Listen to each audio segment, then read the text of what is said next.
నేను ఇప్పుడు చెప్తున్నా, మీ అందరి ముందు చెప్తున్నా, నేను ఇదే అంటున్నాను. వాళ్ళకి మెసేజ్లు కూడా 4-5 నెలల నుంచి పెడుతున్నాను. కూర్చొని మాట్లాడదాం, నాకు ఏం తప్పేంటి చెప్పండి అన్నాను. అది మాత్రం చెప్పట్లేదు. నాన్నతో వాయిస్ నోట్లు వదిలిపిస్తారు, కరెంట్ కట్ చేస్తారు. ఆ రోజు జనరేటర్లు చక్కెర పోసి మేము చేయలేదు, అమ్మతో సైన్ పెట్టించుకున్నారా? సైన్ పెట్టించిన మరుసటి రోజే ఎలక్ట్రిసిటీ బోర్డుకి పంపించి వీళ్ళ ఇంట్లో ఎలక్ట్రిసిటీ కట్ చేయండి, ఎవరు లేరని. ఇమీడియట్ గా మా అమ్మ అదేంటి తప్పు కదని మా అమ్మ సైన్ పెట్టి మీ ఇంట్లో మేము మనోజు అందరూ ఉంటామన్నారు. నేను కూడా అది ప్రెస్ వదలొచ్చు. నా తల్లి అండి, మా తల్లిని రోడ్డు మీదకి తీసుకురాను. మీరు చూస్తే మా నాన్న మీద కూడా నేను కంప్లైంట్ అయ్యలేదు. గుర్తు తెలియని వ్యక్తులు నన్ను వచ్చి కొట్టారని చెప్పాను. ఆ తర్వాత వెళ్ళి నా మీద, మా వైఫ్ మీద, మా వైఫ్ కి తల్లిదండ్రులు లేరండి అన్ని దీంట్లో లాగడం, ఇంటి ఇల్లు లాగడం చాలా తప్పిది.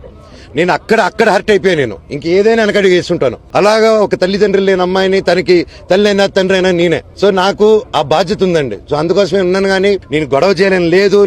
లేదు నేను కానీ, నా ఫ్యాన్స్ కానీ, నా ఫాలోవర్స్ కానీ, లోకల్లో ఇక్కడ ఉన్న విలేజర్లు, మా బంధువులు, ప్రతి ఒక్కరు స్టూడెంట్స్ కి ఒకటే అంటాను, నేను మీకోసం ఉన్నా, మీకోసం పోరాడతాను. లీగల్ గా పోరాడదాం, మనం కరెక్ట్ గా లీగల్ గా స్టెప్స్ తీసుకొని పోరాడదాం. గొడవలొద్దు, ఏది వద్దు. మీ అందరికీ నేనున్నాను, మీకు సపోర్ట్ నేనున్నాను. ఇది ఆస్తి గొడవ కాదంటున్నారు. సాయిబాబుతో కాదన్నా, నేను చెప్తున్నా కదా, షిరిడి సాయిబాబు మీద ఉట్టేసిన ఆస్తి గొడవ కాదు. ఒక్కటి ప్రూవ్ చేయమనండి, మనోజ్ గాడు ఆస్తి అడిగాడని చెప్పమనండి, చూసుకుందాం.